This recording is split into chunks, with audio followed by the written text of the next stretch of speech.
Alors, Laurent Melchior, pour Etam, lorsqu'on a parlé de ce sujet-là, vous m'avez parlé d'encaissement, de personnel shopper, d'écran cabine. Comment vous accélérez la fluidité client dans vos magasins?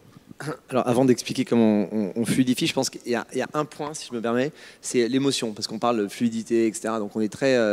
Aujourd'hui, on approche, et c'est Christian qui parlait du produit à un moment donné, et je pense que ce qui est important, c'est, in fine, on ressort avec un produit, avec une fierté, avec une marque, et ça, je pense qu'il ne faut jamais l'oublier. Et c'est vrai que dans tous ces colloques, etc., on parle beaucoup de la technique, et il y a une part d'émotion qui est ultra importante, et quand on dit on va faire des magasins moins chers, etc., je suis pas sûr qu'il y ait beaucoup d'exemples de magasins moins chers qui soient extrêmement performants. Et si on prend l'exemple du printemps, c'est pas un magasin moins cher, c'est un magasin plus cher qui a fait que le printemps a retrouvé une partie de ses galons. Je pense qu'il y a fait ils font le même travail, etc. Donc juste, moi, je suis un petit peu prudent là-dessus.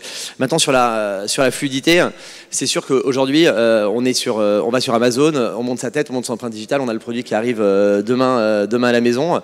Donc comment est-ce qu'en magasin, on lève tous les freins qu'on peut avoir en magasin et qu'on n'a pas sur Internet finalement, comment est-ce qu'on les lève les uns après les autres. Donc il y a le paiement, évidemment. Si je prends l'exemple du magasin des Champs-Élysées, aujourd'hui, toutes nos vendeuses ont un petit iPod avec un système de paiement qu'on a développé avec Adyen. C'est 50% des paiements aujourd'hui qui se font sur la surface de vente sans faire la queue en caisse.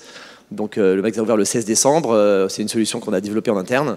C'est 50% des paiements, donc c'est 50% des paiements sur les Champs-Élysées, c'est plus que, ou c'est les paiements de notre plus gros magasin hors Champs-Élysées en France qui passent aujourd'hui en mobilité sur la surface de vente. Donc ça déjà, on évite la queue en caisse. La queue en cabine. Dans un magasin comme les nôtres, magasin de lingerie, quand on va acheter de la lingerie à 30 €, d'aller faire la queue en cabine, dans des cabines qui font, quand on les fait grandes, 1,20 m par 1,20 m au lieu de 90 cm par 90 cm, on n'est jamais dans un acte extrêmement confortable. Quand on n'a pas sa taille derrière, il faut se rhabiller, il faut sortir la tête derrière le rideau.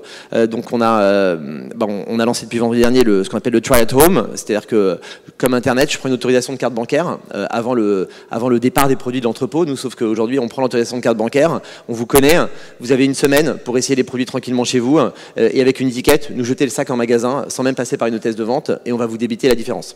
Donc du coup, ça permet d'essayer tranquillement à la maison et donc d'améliorer l'acte d'achat, d'éviter la queue en cabine. En cabine, on a des écrans, ce qui permet j'ai un scanner, je scanne le produit, je veux une autre taille, j'appuie sur la taille, tout le magasin est en RFID, en 1 minute, on a le produit et donc on peut mesurer aujourd'hui le tag RFID qui a été demandé en taille additionnelle.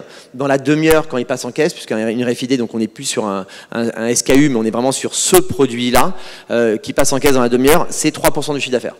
Donc la taille demandée en cabine, c'est 3% du chiffre d'affaires. Si on était dans un magasin entre guillemets sans cet écran-là, à nos niveaux de prix et nos niveaux de service qu'on peut offrir compte tenu des frais de personnel, etc., le 3% passerait peut-être à 0,5%. Donc là, c'est 2,5% de gagné. Un écran, c'est 300 €. On a développé ça en interne. C'est une équipe de 4 personnes qui bossent là-dessus. Donc le ROI, il est quasi instantané. Et je pense qu'on peut en mettre comme ça pas mal d'initiatives.